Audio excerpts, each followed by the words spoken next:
ngamuk nggak lolos Piala Asia. Vietnam jadi tim terakhir yang tersingkir di kualifikasi Piala Asia U20. Klub Jai Izas kalah tipis dari AS Roma di Liga Italia tadi malam. Timnas U20 akan TC di lapangan baru Ibu Kota Nusantara jelang Piala Asia.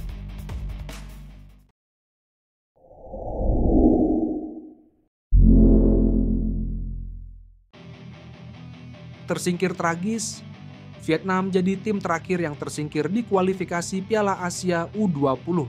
Periode buruk sepak bola Vietnam berlanjut. Kali ini Vietnam gagal lolos ke putaran final Piala Asia U20 2025 di China.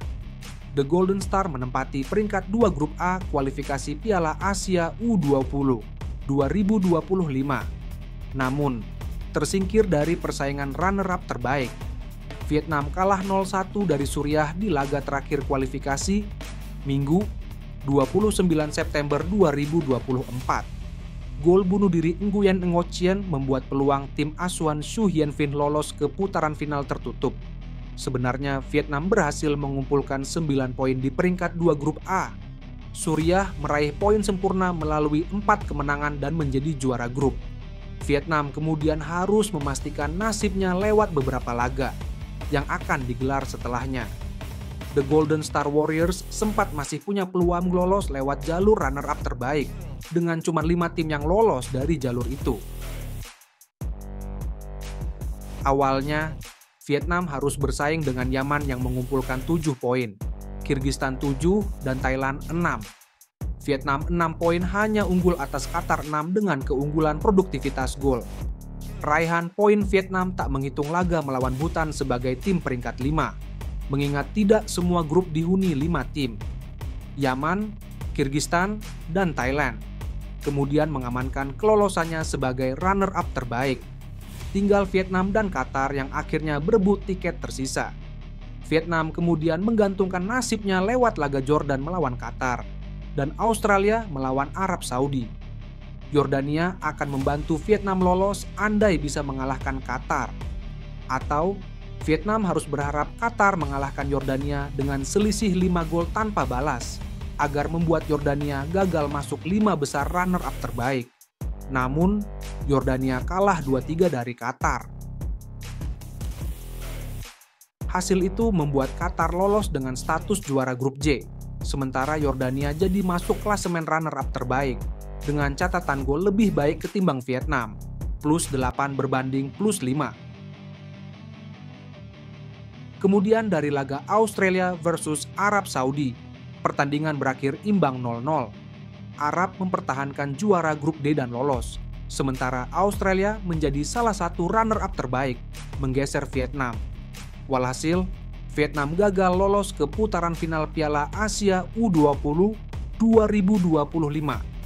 Hasil ini membuat Indonesia dan Thailand menjadi 2 wakil Asia Tenggara di putaran final tahun depan. Hasil ini tentu membuat Federasi Vietnam dan fans merasa kecewa dan sedih. Presiden VFF Le Can Hai merasa sangat marah dan kecewa dengan hasil ini, terutama setelah Vietnam sempat diunggulkan untuk menjadi salah satu kandidat kuat yang lolos ke turnamen bergengsi tersebut. Ini adalah hari yang sangat menyedihkan bagi sepak bola Vietnam. Kami telah melakukan segala persiapan yang diperlukan, tetapi hasil ini sungguh mengecewakan. Saya marah bukan hanya karena kami tidak lolos, tetapi juga karena kurangnya semangat juang dan strategi yang tidak efektif di lapangan. Ini tidak bisa diterima, ujar Le Can Hai dengan nada tegas. Ele juga menekankan bahwa kinerja tim pelatih dan manajemen tim akan segera dievaluasi secara menyeluruh. Kami akan meninjau kembali semuanya, mulai dari persiapan hingga pelatih dan pemain. Ada yang perlu diperbaiki secara mendalam. Sepak bola Vietnam harus bangkit dari kegagalan ini dan tidak ada tempat bagi kinerja yang setengah hati, tambahnya.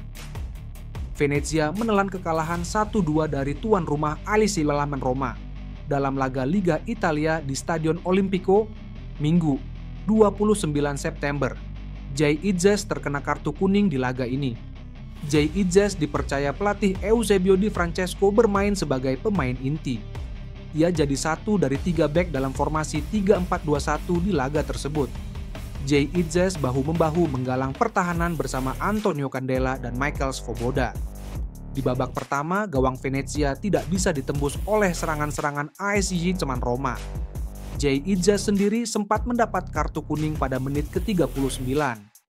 Jay Idzes melakukan tackle keras pada Zeki Celik sehingga berbuah kartu tersebut. Venezia berhasil membobol gawang ASY Ceman Roma di penghujung babak pertama, tepatnya di menit ke-44. Gol Venezia dicetak oleh striker andalan mereka, Joel Pohjanpalo. Gol ini bermula dari serangan lewat umpan-umpan pendek yang diakhiri oleh tembakan Gianluca Busio. Tembakan Busio membentur tiang dan menghadirkan kemelut di depan gawang AS Roma. Pohjanpalo memanfaatkan kesempatan dengan baik. Begitu bola bergulir ke arahnya, ia melepaskan tembakan mendatar dengan kaki kiri. Bola pun meluncur masuk ke dalam gawang. Di babak kedua, Venezia berhasil mempertahankan keunggulan hingga laga memasuki 20 menit terakhir. Sayangnya, mereka kemudian kebobolan 2 gol balasan AS Milan Roma dalam kurun 8 menit.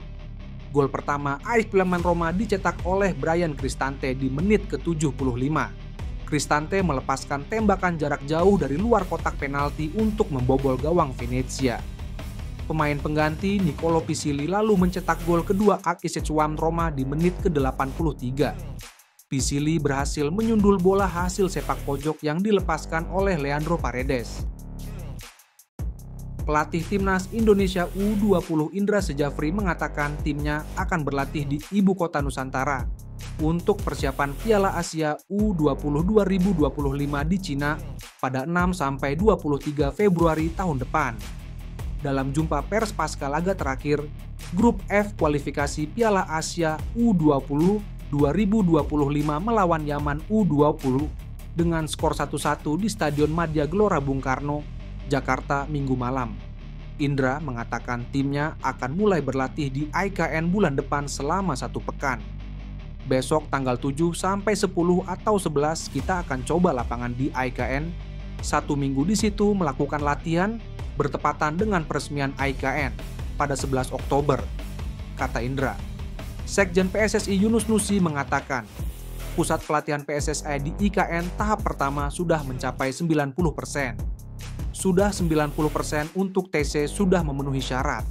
Lapangan pasti sudah bagus, akomodasi sudah bagus, sarana fasilitas juga sudah pasti, kata Yunus kepada wartawan.